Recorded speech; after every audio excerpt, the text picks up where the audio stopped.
রাজুবাবু, আপনি উত্তেজিত হবেন না। আপনি যেহেতু উত্তেজিত হননি তার মানে আপনারা কেউ দোষী নন। যাই হোক, গলার আওয়াজ শুনে বুঝতে পারছি পারদ বাড়ছে। ছোট করে বলে দিই, ভারতবর্ষ পশ্চিমবাংলা নয়, ভারতবর্ষের সর্বশ্রেষ্ঠ হাসপাতালের 5টার মধ্যে কিন্তু শেঠ শুক্লাল কারনানি মেমোরিয়াল হাসপাতাল আসে। চিকিৎসক হিসেবে দুঃখিত এবং লজ্জায় মাথা কাটা যাচ্ছে যখন চারিদিকে স্লোগান উঠছে সেম সেম এসএসকেএম। এর থেকে বড় লজ্জার স্লোগান কিন্তু কোনোদিন বাঙালি শোনেনি। দাঁড়ান রাজুবাবু, আপনি উত্তেজিত নন। আপনার সঙ্গে তো পার্টির সঙ্গে আপনি বলবেন, তৃণমূলের পার্টির সঙ্গে তো কাকুর কোনো সম্পর্ক নেই। আপনি কেন বেকার ঝোল টানছেন? আপনার ছেড়ে দিন, হাত তো ধুয়ে ফেলার টাইম এসে গেছে। এবার বলতে দিন আমাদের। চিকিৎসক হিসেবে বলি, উডবার্ন ওয়ার্ড এসএসকেএম হসপিটাল লব্ধ প্রতিষ্ঠিত রুগী ছাড়া কিন্তু ঢুকতে পারেন না।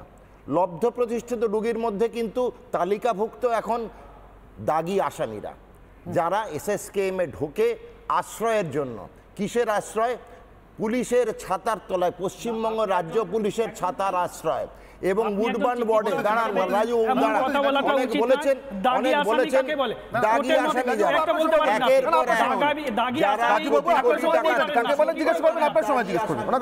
তারা দাগি অভিযোগের ভিত্তিতে তাকে ডাকা হয়েছে, তার ইনকোয়ারি চলছে, আদালতে প্রমাণিত হয়নি। আপনি দাগি আসামি কি করে বলেন? এরা ঢুকছে এসএসকেএম হাসপাতালটা পরিষেবা যেটা দিতে পারে সেই পরিষেবার তছরূপ ঘটছে। আমি বলবো পরিষেবা তছরূপ। স্বাস্থ্য পরিষেবা হচ্ছে নষ্ট, সাধারণ জনগণ পাচ্ছে কষ্ট। এবং এই নষ্টটা কে করেছেন? মাননীয় মুখ্যমন্ত্রী তথা স্বাস্থ্যমন্ত্রী তথা পুলিশ মন্ত্রী মমতা বন্দ্যোপাধ্যায়ের অঙ্গুলি হেলন ছাড়া এই সেফ আশ্রয় কোনোদিন উডবার্ন ওয়ার্ডে কেউ পান না। শারদবাবু, আমি আপনার কথার সূত্র ধরে আপনি একদম মমতা বন্দ্যোপাধ্যায় এসে থেমেছেন, সেখান থেকে সুস্মিতা দিকে কাছে আসবো। সুস্মিতা দেবী, এই যে ভিআইপি ট্রিটমেন্টের কথা উঠছে, বিশেষভাবে রাখার কথা উঠছে, দেখুন ভিআইপি ট্রিটমেন্ট অন্য কোনো কারণে পাবেন কি পাবেন না সেটা পরের কথা, কিন্তু সুজয় কৃষ্ণ ভদ্র তার গলার মতোই তার গোটা শরীরটা সংরক্ষণীয়। তার কারণ তিনি এ রাজ্যের এতাবৎকালের সর্ববৃহৎ চুরির সবথেকে বড় সাক্ষী। শুধু সাক্ষী নন, তিনি আর কি সেটা ইডি হলফনামা দিয়ে আদালতে জানাচ্ছে, আমি তার মধ্যে ঢুকছি না। কিন্তু আমার প্রশ্ন, এরকম একটা লোককে বাঁচিয়ে রাখাটা খুব জরুরি। এরকম একটা লোককে মুখ্যমন্ত্রী নিজের মুখে বলেছেন, কিন্তু আমি তাই বলছি, তিনি বলেছেন আমার ভুল চিকিৎসা হচ্ছে।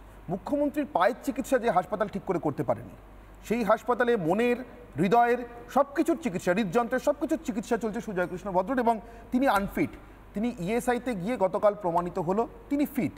এসএসকেএম হাসপাতাল কি ভুল চিকিৎসার একটা প্রতিষ্ঠান হয়ে দাঁড়াচ্ছে? তাহলে এমন প্রতিষ্ঠানে যদি সত্যি সত্যি সুজয় কৃষ্ণ ভদ্র কিছু হয়ে থাকে, তাকে রাখাটা কতটা বিপজ্জনক? অনুষ্ঠানের শুরুতে যে আপনি বললেন না আজকে মামলাটার কথা, আমাদের ভারতীয় জনতা পার্টির মানে ইনিশিয়েটিভে মামলাটা হয়েছিল, মামলাটা আমি মুভ করেছিলাম আমি। তো আজকে আমাদের মামলাটায় আমি একটা অনারেবল চিফ জাস্টিসের ডিভিশন বেঞ্চে অনারেবল জাস্টিস বিবেক চৌধুরীর একটা অর্ডার দেখিয়েছিলাম। পার্থ চট্টোপাধ্যায়ের মামলার কানেকশনে একটা কথা বলেছিলেন, এটা আমার কথা নয় কিন্তু, এটা একদম বিজেপির কথা নয় রাজুদা, এটা কিন্তু একেবারে অনারেবল চিফ জাস্টিস বিবেক চৌধুরীর কথা। এখানে মণিশঙ্কর দা আছে, ডিনাই করবে না, নিশ্চয়ই বলবে না যে এটা বিজেপির কথা। সেখানে ক্যাটেগরিক্যালি এসএসকেএমকে বলা আছে, একটা প্যারাগ্রাফ 9 অর্ডারটা শুরুই করা হয়েছে যে ডাক্তাররা হিপোক্রেটিক ওথ নিয়ে তারা কাজ শুরু করেন, তারা তাদের এই সম্বন্ধে এরকম কথা ভাবতেই আমাদের খারাপ লাগে। অথচ এখানটা বলে দিই, আমাদের ডাক্তারদের অবস্থা না ত্রিশঙ্কু অবস্থা। আমরা যদি দিদিমণি মাননীয় হেলথ মিনিস্টার বা পুলিশ মন্ত্রী মুখ্যমন্ত্রী সেবা না করতে পারি, আমি এসএসকেএম থেকে কালকেই চলে যাব কুচবিহারে। এই যে একটা বদলার রাজনীতিতে বলতে হবে, ডাক্তাররা যেরকম বদলার রাজনীতির বলি বা হালাল হতে চলেছে, হালাল হয়েছেন প্রতাপচন্দ্র দে, উনি হচ্ছেন জাস্টিস বিচারপতি অমৃতা সিনহার হাজব্যান্ড, তিনিও কিন্তু ছাড়া পাননি। যখন হাইকোর্টের বিচারপতির হাজব্যান্ড ছাড়া পান না, তাহলে তুচ্ছ হচ্ছে ডাক্তার। এই যে বদলার বদলি চলে, এই প্রশাসনিক সন্ত্রাস চলে, সেই প্রশাসনিক সন্ত্রাসের কবলে পড়ে ডাক্তাররা এই জিনিস করতে পারে। আপনি বলবেন, আমি সুস্মিতা দি পরে আপনার কাছে আসি।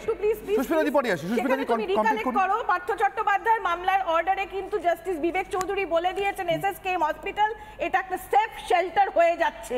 এই পলিটিক্যালি ইনফ্লুয়েন্সিয়াল যারা এই রাজ্যের যারা রুলিং পার্টি, তাদের সাথে যাদের ইনফ্লুয়েন্স আছে, তাদের উপরে যারা ইনফ্লুয়েন্স আছে তাদের জন্য এটা কি শেষ করতে দিন।